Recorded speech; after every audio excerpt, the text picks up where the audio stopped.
Thanks for joining us on BarTV. Thank you. Mate, take us back down memory lane. When did it all start for the Youth Jets?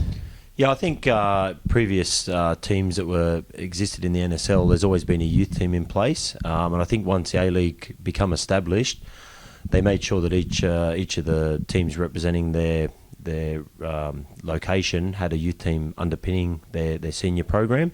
So yeah, it's been close to 10 years now that the program's been in place.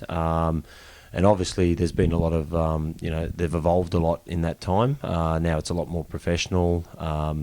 It's something that a lot more kids are aspiring to, as it's the logical pathway from the emerging Jets through to the first team now. So, the pathway is very clear for young players coming through.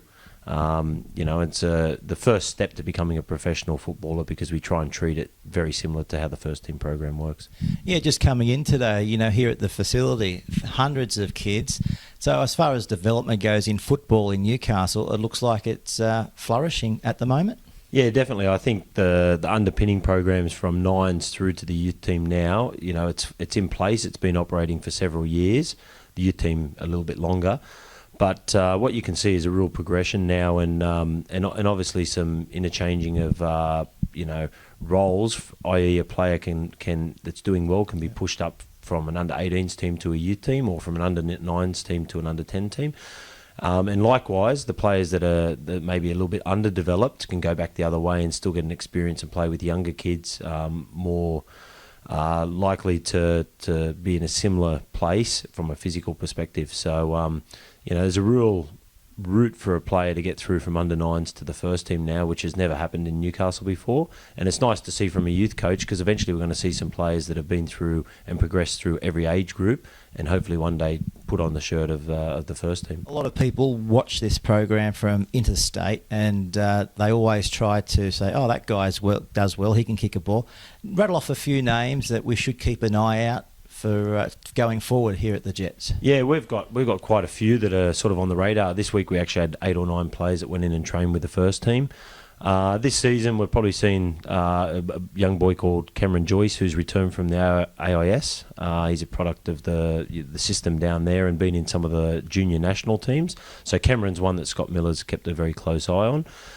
In addition to Cameron, we've got a boy called Christian Brymora, who's scored good 7 or 8 goals this season, and he's a 1998 born striker, and he's sort of come from the emerging Jets system and really made a statement in the NYL season, and now he's doing it in the NPL.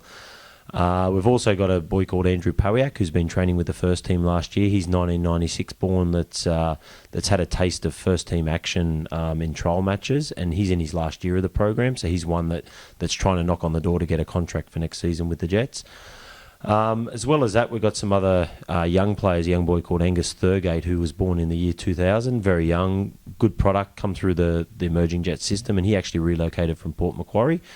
And then around that, we've got probably another, like I said, 7 or 8 players that have done well in this season and in the NYL season that have a further 2 years in the program. So we've got plenty of time to work with them. People like Adam Corley, Matt Richardson, who's a defender we brought down from Queensland, Charlie Horsley, Finn Paris, 1990 born, so still very young. So like I said, it's a young squad at the moment. I could rattle off a lot more names, but one thing I'll say is that we're very consistent across the board. There's 1 or 2 players that might be slightly ahead in terms of being on Scott Miller's radar, but underneath that we have some real products that can hopefully go on and try and get some playing time for the first team. You mentioned there's a lot of players on Scott Miller's radar, but how do these players, like from the likes of Port Macquarie up through the mid-Hunter, become on your radar? Do you have talent scouts positioned throughout New South Wales and Queensland?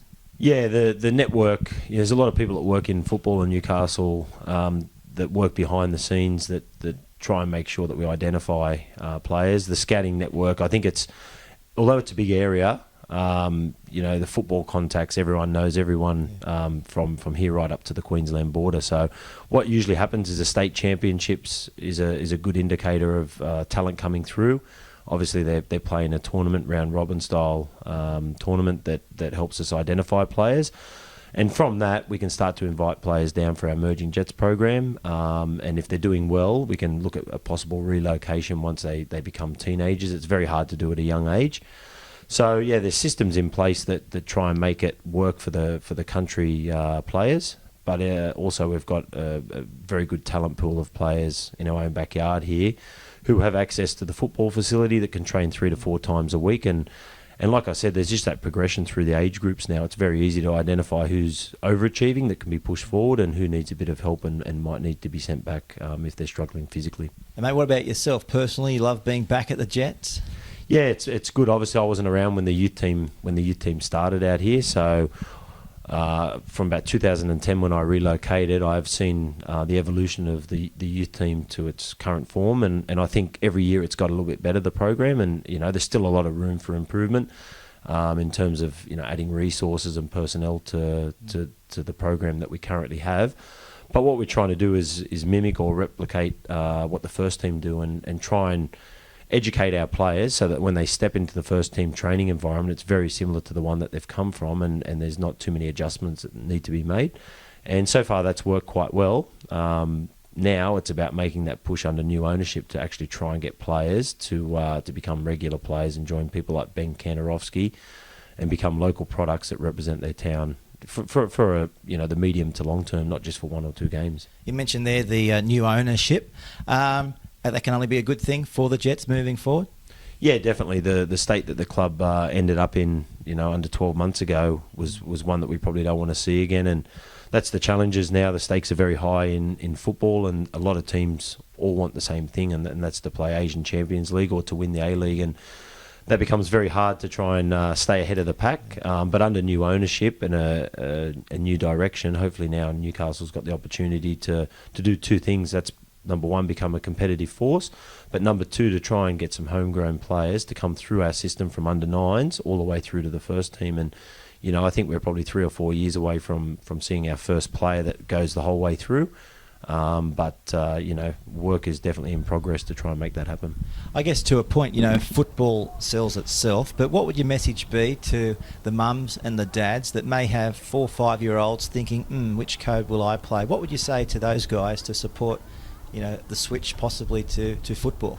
Yeah, I think from that age, it's all about having fun. And I think football, one edge it has over all the other sports is that it's a game that can help you acquire skills, not only for football, but you see a lot of people that have previously played football that might actually veer off and play another sport later on. But it gives you a very good grounding from a team perspective, but also there's a lot of skills required to play at a decent level in football.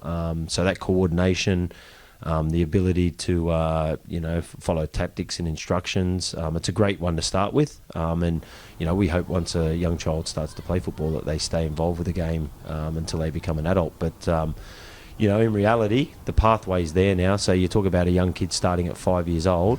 4 years later, they can already be in their first representative program, which is the Emerging Jets.